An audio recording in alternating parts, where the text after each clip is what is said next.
বাস। কোথায় যাবেন? হ্যাঁ, মন্দিরে। ওমা, আর পার্কে যেতে না? ঠিক আছে, তুই মন্দিরে যাবো। তাহলে শুধু মন্দিরে যাম। সিফ মন্দির জায়গা। কো যাবা? আর ওই ঠাম্মিরে গিয়ে জিজ্ঞাসা করো যে কি আনতাম, যাও। হ্যালো হ্যালো হ্যালো, দাঁড়ো ফ্যানটা বন্ধ করি। Hello hello hello, welcome to রূপকথা.in। আজকে কিন্তু ব্লগটা আমি বিকেল 4টাতে শুরু করছি। কেন 4টাতে শুরু করছি? মানে সকালবেলা কাজকর্ম সেরে এখন সন্টাই এসেছে, আর সন্টাইকে তো তোমরা সকলে চেনো। আমার ব্লগটা শুরুই হয়েছে সন্টাইকে নিয়ে, এই ব্লগিং। তো যাই হোক, এখন সন্টাইকে নিয়ে বেরোবো, একদমই দেরি করবো না। যেতে যেতে তারপর তোমাদের সঙ্গে কথা বলছি। And I am ready. তো যাই হোক, চলো, বেশি একদম বক বক করছি না, ব্লগটা একদম লেন্দি করবো না, খুব ছোট্ট করবো, যাতে তোমাদের জন্য সুবিধা হয়, দেখতে সুবিধা হয়, শুনতে সুবিধা হয়, একদম যাতে বোর না হও তোমরা। তো চলো চলো ব্লগটাকে শুরু করা যাক। শোন, যাও তুমি,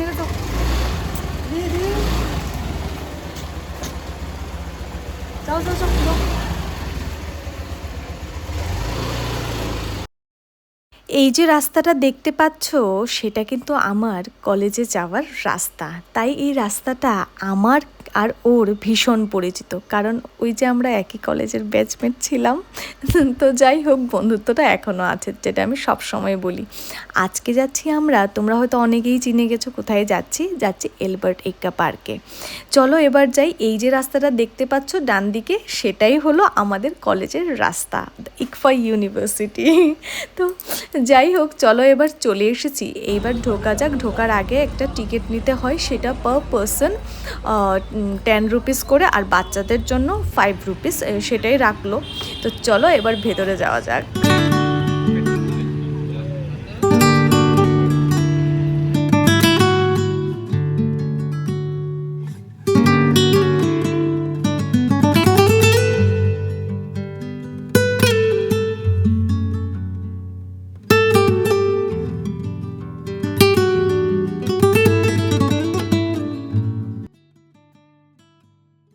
আমার মনে হয় পুরো আগরতলাতে একটা পার্কই আছে যেখানে তুমি ফ্যামিলি নিয়ে আসতে পারবে।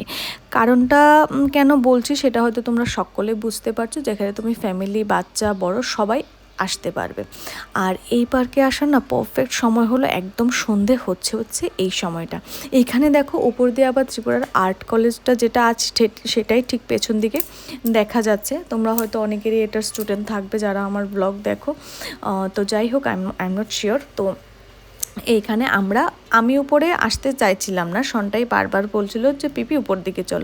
আরেকবার জানো তো, লাস্ট টাইম যখন এসেছিলাম তখন কিন্তু আমি, দাদা, বৌদি, সন্টাই আমরা সবাই এসেছিলাম। ফুচকা খাওয়াইবি না মোমো খাওয়াইবি? ফুচকা 50 টাকা দিয়ে তো ফুচকা হইতো না। আমার সন্টাইয়ের পার্সের মধ্যে 50 টাকা আছে। আমি বলছি কি খাওয়াবি সেই 50 টাকা দিয়ে? তো যাই হোক, আমাদের মধ্যে, আমার আর আমার পিপি সোনার মধ্যে এই খুনসুটিটা সবসময় লেগেই থাকে। তো আজকে প্রথমবার মনে হচ্ছে তোমাদের সঙ্গে এত ছোট একটা ব্লগ আমি শেয়ার করতে যাচ্ছি। আসলে কি বলো তো, এখন আর অফিস করে না ওই বড় ব্লগ করার টাইমটা পাওয়া যায় না। ছোট্ট ব্লগ হলে আমি রোজই দিতে পারি। তো তোমাদের ছোট্ট ব্লগ দেখতে কেমন লাগছে সেটা কিন্তু আমাকে একবার বলে দিও। দাঁড়াও, ওই সাইডটা দিয়ে গেলে না আরও ভালোভাবে তোমরা পার্কটা সবটা দেখতে পাবে। হ্যাঁ, অনেকেই হয়তো তোমরা এখানে এসেছো। দাঁড়াও একবার ওই পাশটা দিয়ে যাই, আরও ভালোভাবে দেখা যাবে। ওকে বললাম একটু পোজ দে, একটু ফটো তোল। হ্যাঁ, ও তো ফটো তুলতে খুব ফটোহলিক একদমই ও নয়। এই দেখো, ওই রাস্তাটা কলেজের মনে আছে, আর এই হলো পুরোটা জায়গা জুড়ে পার্কটা আছে। এক কর্নারে না শুধু বাচ্চাদের জন্যই সব কিছু রাখা আছে, যেটা আমার ভীষণ পছন্দ। দেখি ওকে দোলনাটা চড়াতে পারি কিনা, কারণ আজকে তো বন্ধের দিনে এসেছি, প্রচণ্ড ভিড়। তো যাই, এবার নিচে যাই। বেচারি যদি দোলনাটাই না চড়তে পারে, শেষে মনটা খারাপ হয়ে যাবে। তো যাই হোক, এখানে চলো জুস কিংবা লস্যি কিছু তো একটা খাবো, কিন্তু এত ভিড় কি যে বলি বুঝতে পারছি না।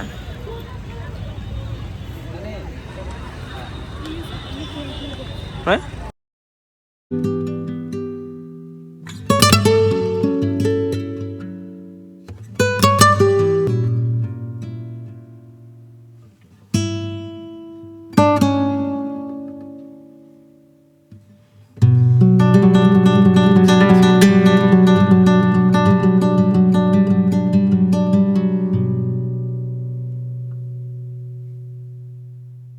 চলো এবার বেরিয়ে পড়বো। অনেক দিন পর আমি আর ও একটু কোয়ালিটি টাইম স্পেন্ড করেছি, অ্যান্ড ক্রেডিট গোজ টু শনটাই। ওনাও আসলে হয়তো এই টাইমটাও হয়ে উঠতো না। তো চলো টাটা, একটা লাইক আর সাবস্ক্রাইব কিন্তু করে দিও।